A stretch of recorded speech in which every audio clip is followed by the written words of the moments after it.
한동안 1970년대 그때는 그런 논쟁이 있었습니다. 교육학자들끼리 학교에 울타리가 꼭 필요하냐, 학교에 아이들을 좀 자유롭게 뛰고 놀게 해주자, 이제 그러한 서로의 의견들이 좀 많았죠. 그래서 교육학자들이 학교 울타리를 철거하자, 아니면 세워야 된다, 뭐 이런 일들이 좀 있었습니다. 그래서 특별히 미국에서 제임스 도브슨이라고 하는 사람이 가정 문제에 초점이라는 그러한 영화를 만들었는데, 그때 이제 하나의 실험을 했다 그러죠. 학교에 있는 울타리를 철거해 버렸어요. 마음껏 뛰어놀으라고. 그랬더니 아이들이 오히려 어떻게 하나 이제 봤는데, 아이들이 울타리가 없으면 좀 뭐 여기저기 다니면서 막 뛰어놀고 아주 자유롭게 쉬는 시간을 쓸 줄 알았더니, 울타리가 없으니까 아이들이 전부 운동장 가운데로만 모이더라는 거예요. 그래가지고 오히려 아이들이 자유롭게 놀지를 못한다는 거죠.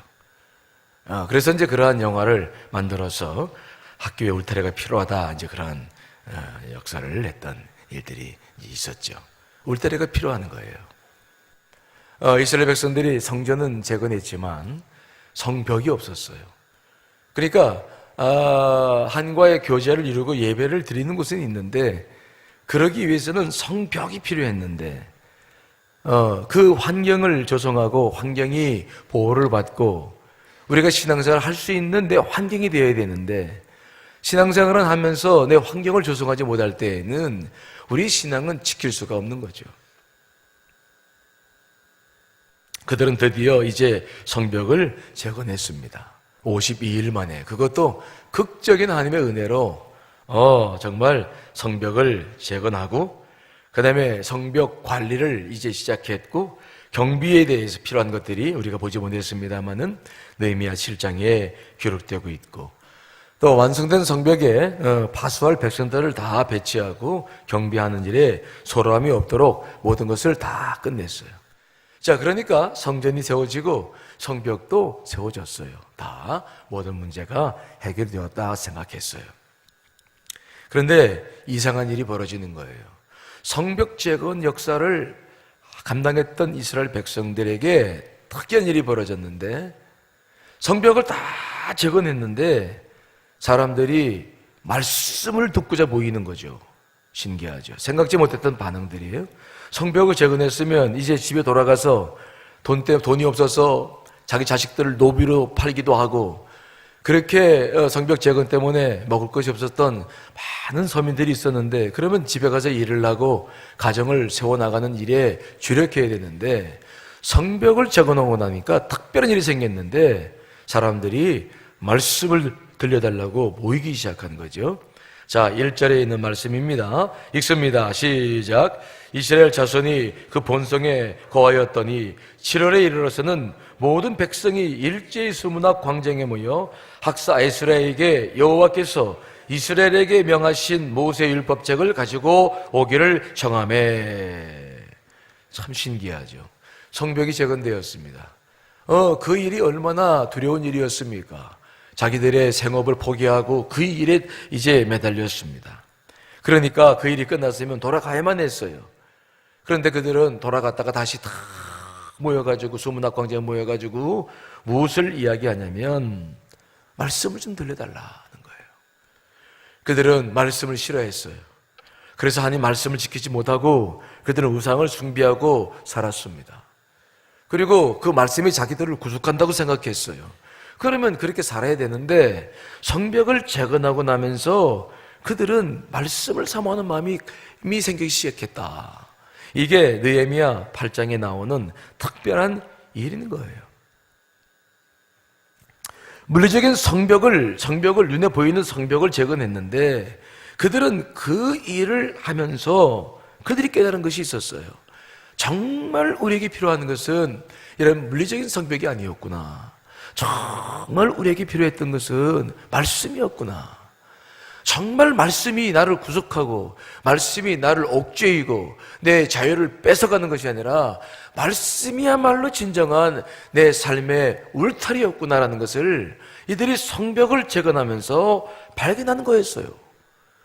그래서 그들이 스스로가 느헤미야나 학사에스라가 말씀을 들으러 모여라 소리치고 광고한 게 아니라 그들 백성들이 성벽 재건하고 난 다음에 스스로 모여가지고 말씀을 좀 들려달라, 말씀을 들려달라 그러면서 그 말씀의 울타리를 세우기를 소망하면서 다시 모인 역사가 오늘 느헤미야 8장에 기록되어져 있는 것이죠.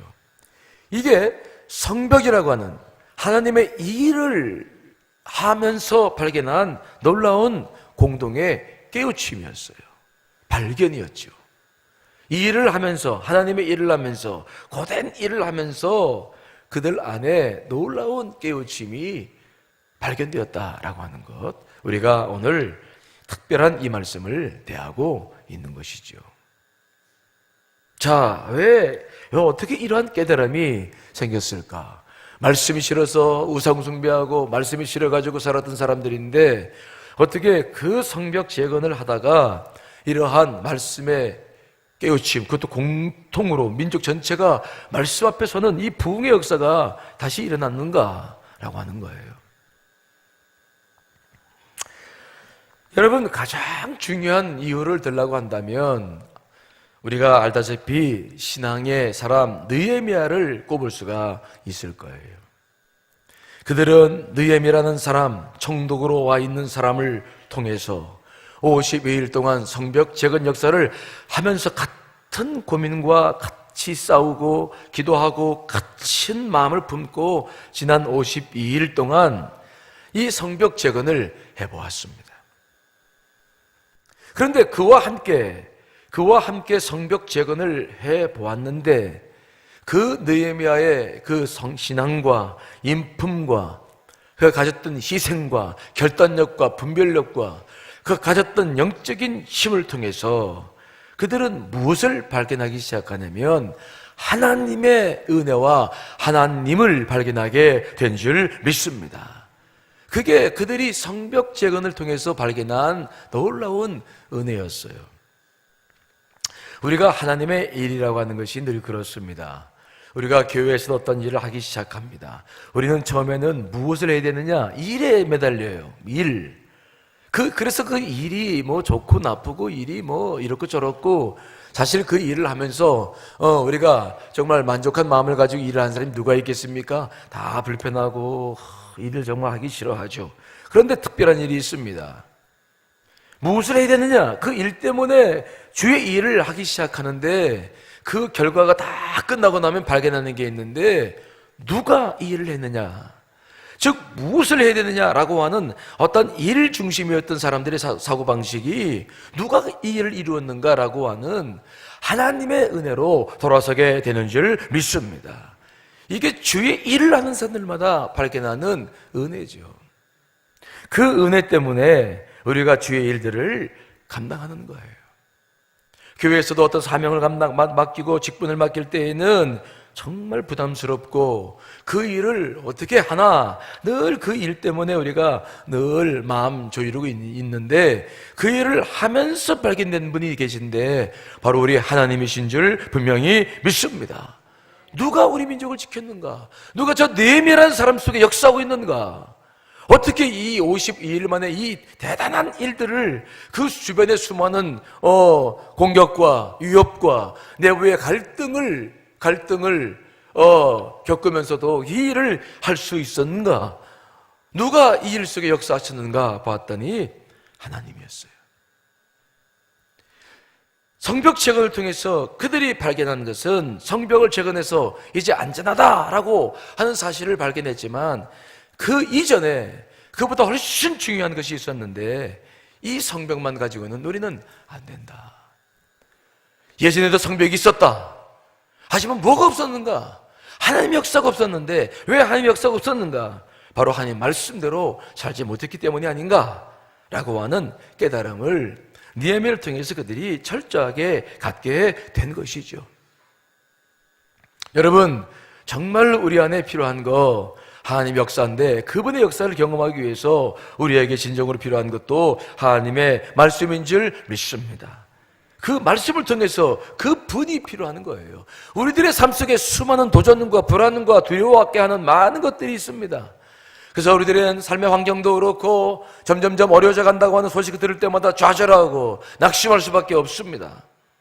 하지만 중요한 게 있습니다. 그 어떤 순간에도 하나님이 우리 안에 계시고 말씀이 우리 안에 있으면 담대하게 승리해 나가게 될 줄 믿습니다. 그게 없는 거예요. 그게 없는 거예요. 모든 것이 부담이 되고 어려워하는 이유는 여러분, 일이 어려운 게 아닙니다. 일이 아니라 말씀이 없는 거예요.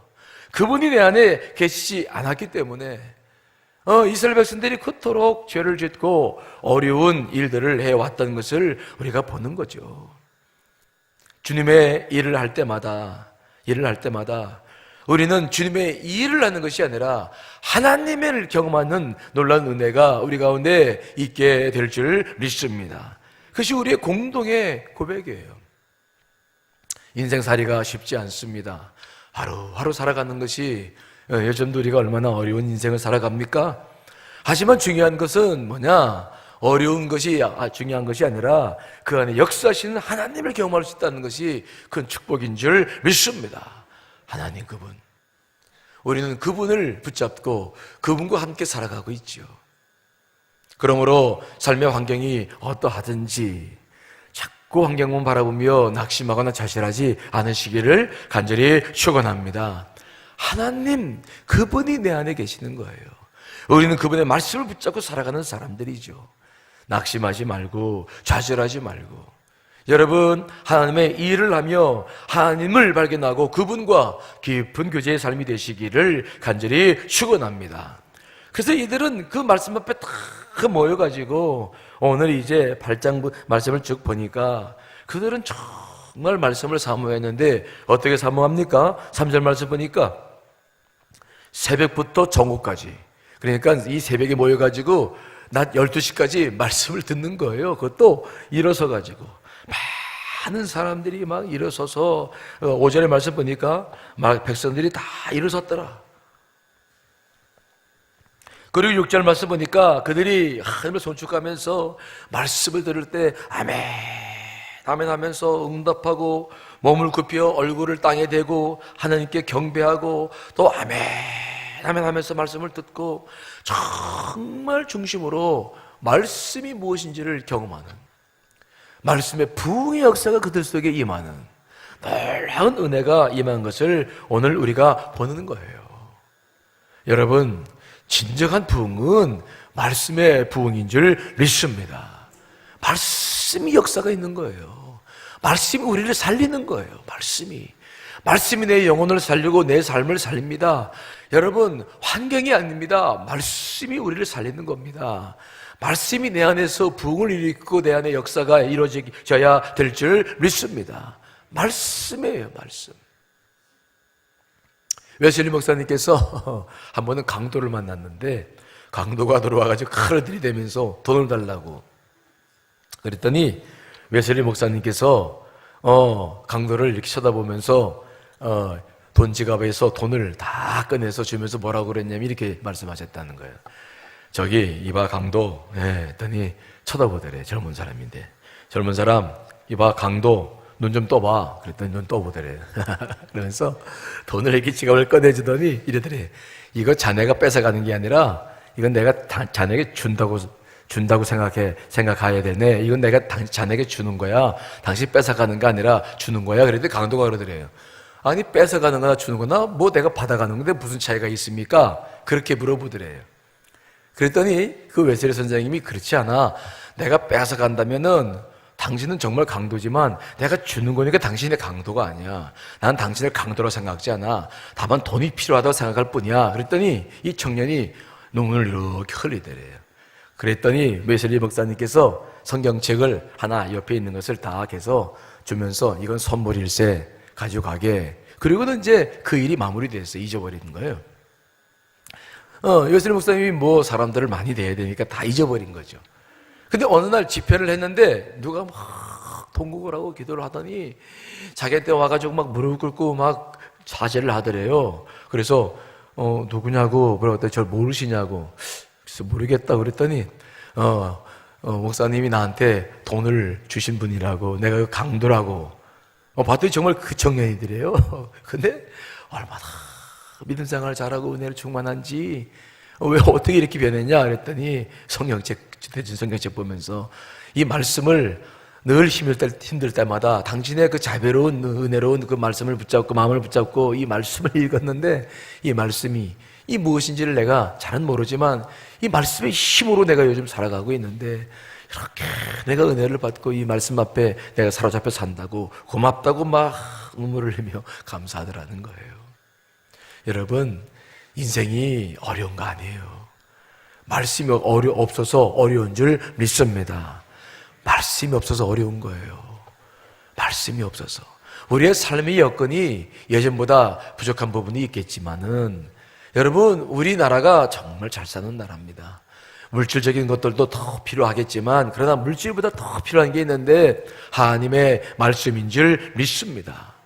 말씀이 있으면요, 부족한 것도 다 감사하고, 말씀이 있으면 주님의 은혜가 덜 넘쳐서 내 심령이 시끄럽지 않아요. 복잡하지 않아.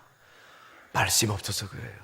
힘들고 어려울 때마다 오늘 이스라엘 백성들처럼 말씀 앞에 서시기를 간절히 축원합니다.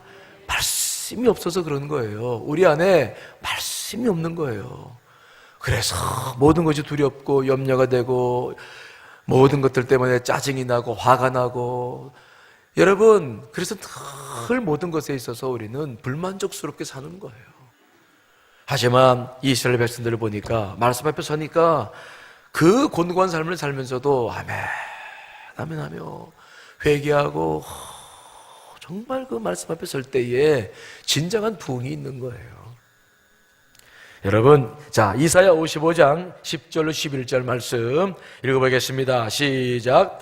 비나 눈이 하늘에서 내려서는 다시 그리로 가지 않고 토지를 적시어서 싹이 나게 하며 열매가 맺게 하여 파종하는 자에게 종자를 주며 먹는 자에게는 양식을 줌과 같이 내 입에서 나가는 말도 헛되이 내게로 돌아오지 아니하고 나의 뜻을 이루며 나의 명하여 보낸 일에 형통하리라.